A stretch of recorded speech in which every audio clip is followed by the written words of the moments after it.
আজি আমি পঢ়িম প্ৰজাতিকৰণ প্ৰজাতিকৰণ কি হয় সেই বিষয়ে আমি আজি পঢ়িম প্ৰজাতিকৰণ মানে হৈছে যিকোনো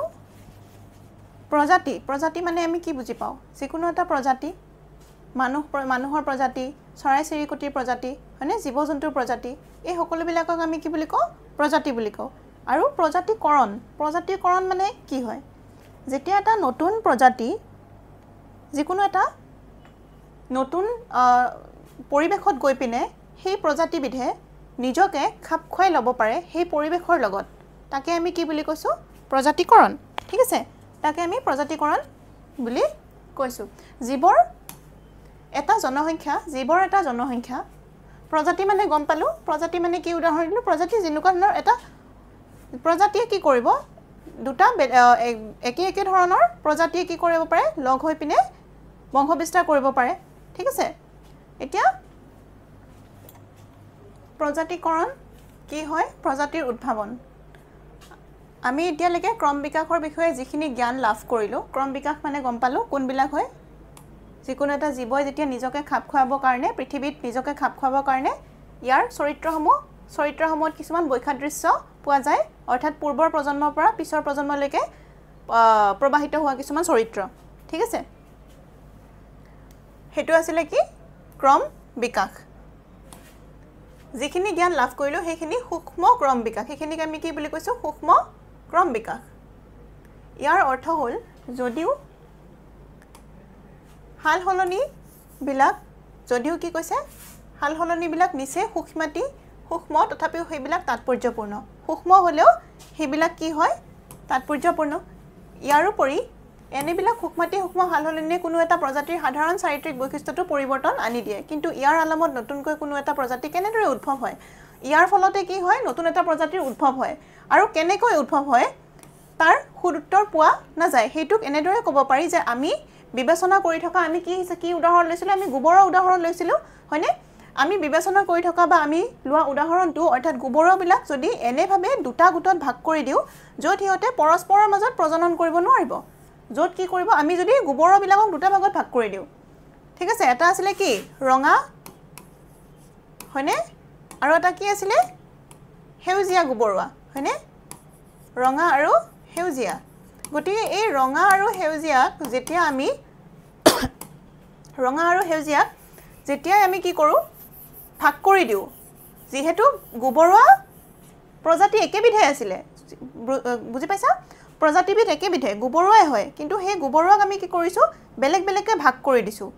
আৰু যেতিয়া আমি বেলেগ বেলেগকে ভাগ কৰি দিছো তাৰ পিছত আমি কি কৰিলো ইহতক পৰস্পৰৰ মাজত প্ৰজনন কৰিবলৈ নোৱাৰিব আমি হেনুকা এটা ব্যৱস্থা কৰি দিছো যে হেতে পৰস্পৰৰ মাজত প্ৰজনন কৰিব নোৱাৰিব যদি এইটো সম্ভৱপৰ হয় তেতিয়া হিয়তক দুটা পৃথক প্ৰজাতি বুলি ক'ব পৰা যাব যদি এনেকুৱা হয় তেতিয়া হিয়তক কি বুলি ক'ব পৃথক অৰ্থাৎ বেলেগ ধৰণৰ প্ৰজাতি বুলি কোৱা যাব তেনেহলে যুক্তিৰ সহায়ত প্ৰজাতিকৰণৰ কি হ'ব যুক্তিৰ সহায়ত প্ৰজাতিকৰণ মানে কি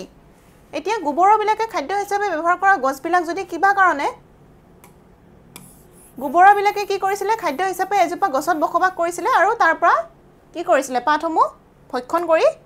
পুষ্টি পাইছিলে হয়নে কি কৈছে যে গছবিলাক যদি কিবা কাৰণে কোনো এটা পৰ্বতীয়া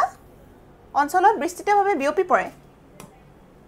গোবৰবিলাকে খাদ্য হিচাপে ব্যৱহাৰ কৰা গছবিলাক যদি কিবা কাৰণে কোনো এটা পৰ্বতীয়া অঞ্চলত বিস্তৃতভাৱে বিয়পি পৰে তেতিয়া কি হ'ব পাৰে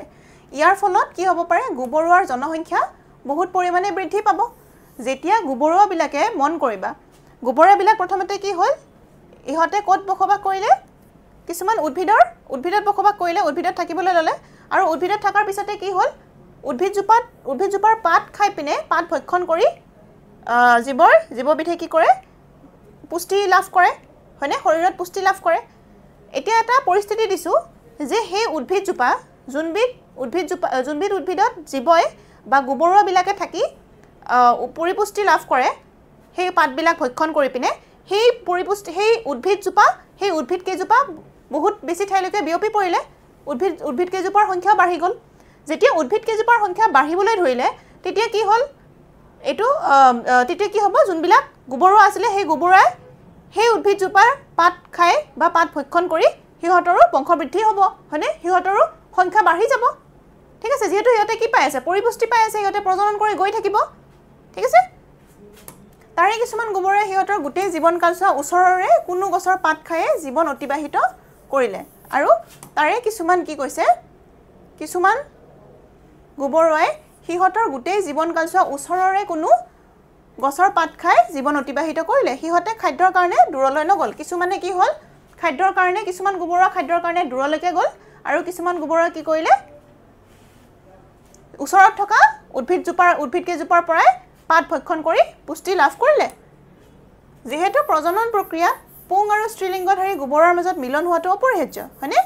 পুং আৰু স্ত্ৰীলিংগৰ মাজত মিলন হোৱাটো অপৰিহাৰ্য জনন কোষৰ দ্বাৰা যোনটো হয় প্ৰজনন হয় হেতু অপৰিহাৰ্য হয় হয়নে পুং জনন কোষৰ দ্বাৰা হয় গতিকে কি কৈছে যে হেতু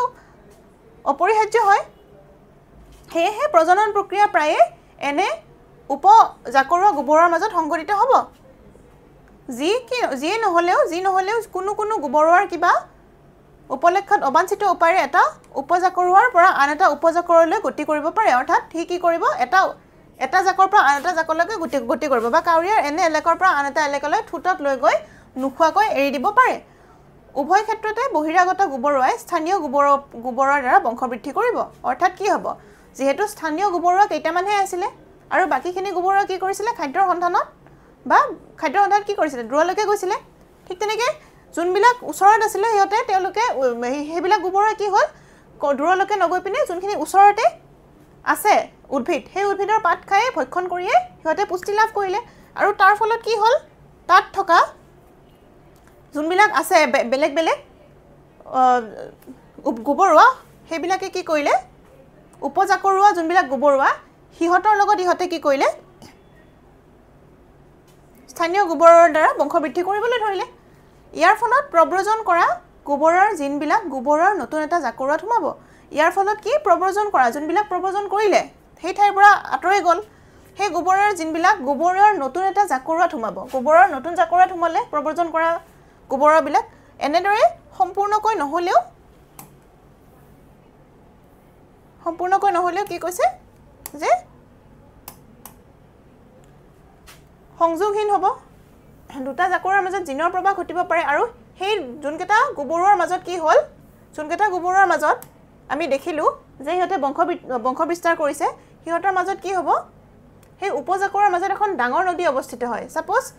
ধৰা হ'ল গোবৰৱা ইফালে আছে আৰু কিবা কাৰণত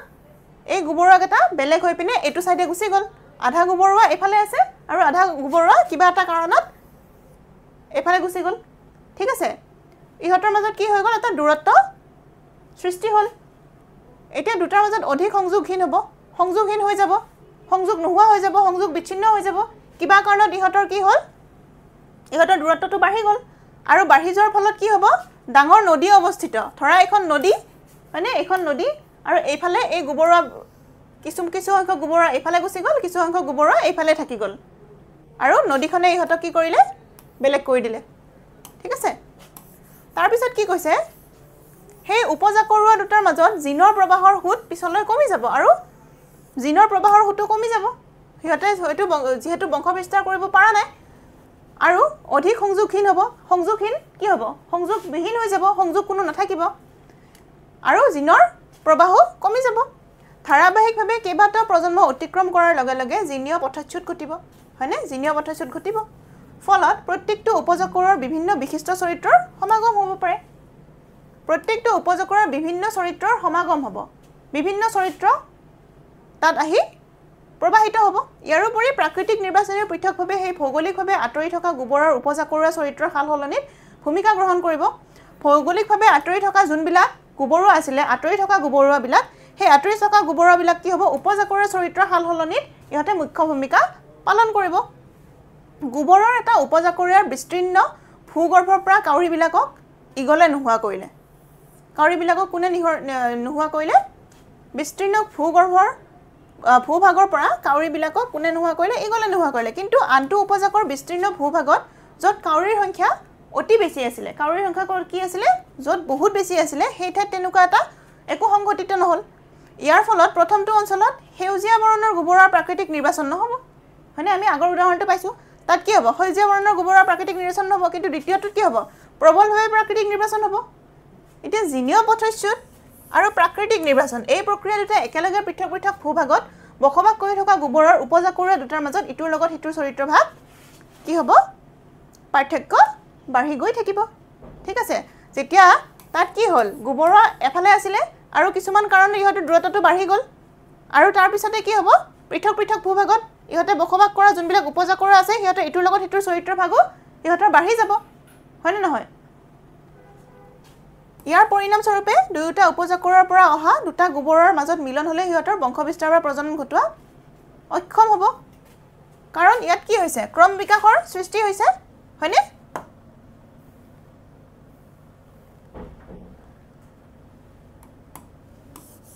এনে হোৱাৰ কাৰণ বহুতো হ'ব পাৰে এই যে হ'ল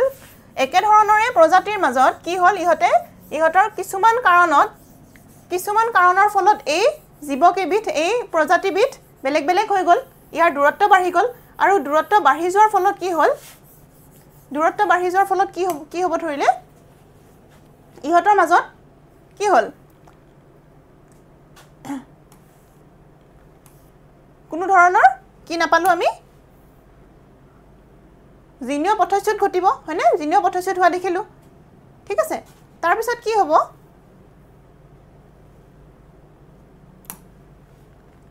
প্ৰজনন ঘটোৱা ইহঁতে অক্ষম হ'ল হয়নে এনে হোৱাৰ কাৰণ বহুতো হ'ব পাৰে ডিএনএৰ যথেষ্ট পৰিমাণে সালসলনি ঘটিল ঠিক আছে যেহেতু বহুত বেছি সময় বা দূৰত্বটো বহুত হৈ গ'ল তাৰ পিছত কি হোৱা দেখা গ'ল ডিএনএৰ সালসলনি হোৱা দেখা গ'ল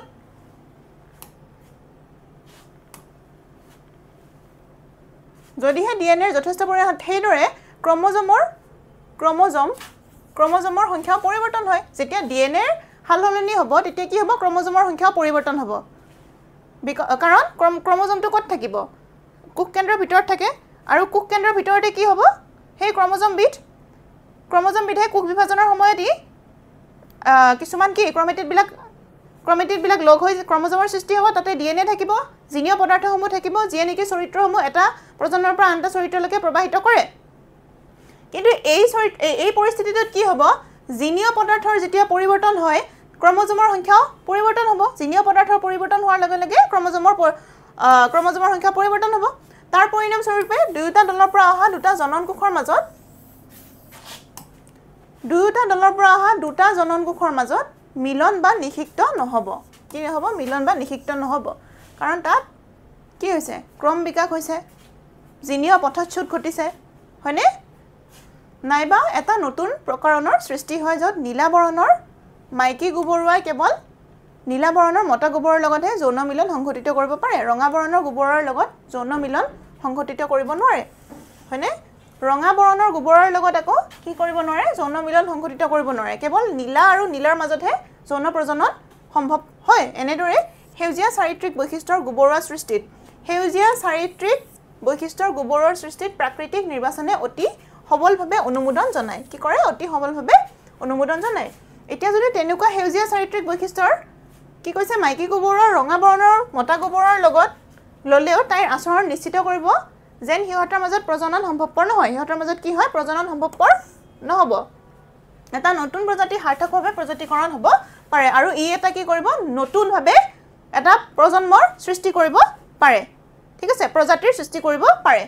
কাৰণ কিহৰ কাৰণে যে ইহঁতৰ মাজত যেতিয়া দূৰত্বটো বাঢ়ি গ'ল সময় বাঢ়ি গ'ল কি কৰিব ইয়াত কি হ'ব জিনীয় পথচ্যুত ঘটিব পাৰে আৰু কি হ'ব ইয়াত জিনীয় পথচ্যুত ঘটাৰ ফলতে বা তাৰ জিনৰ মাজত কি হ'ব পাৰে জিনসমূহৰ চৰিত্ৰ সলনি হ'ব পাৰে অৰ্থাৎ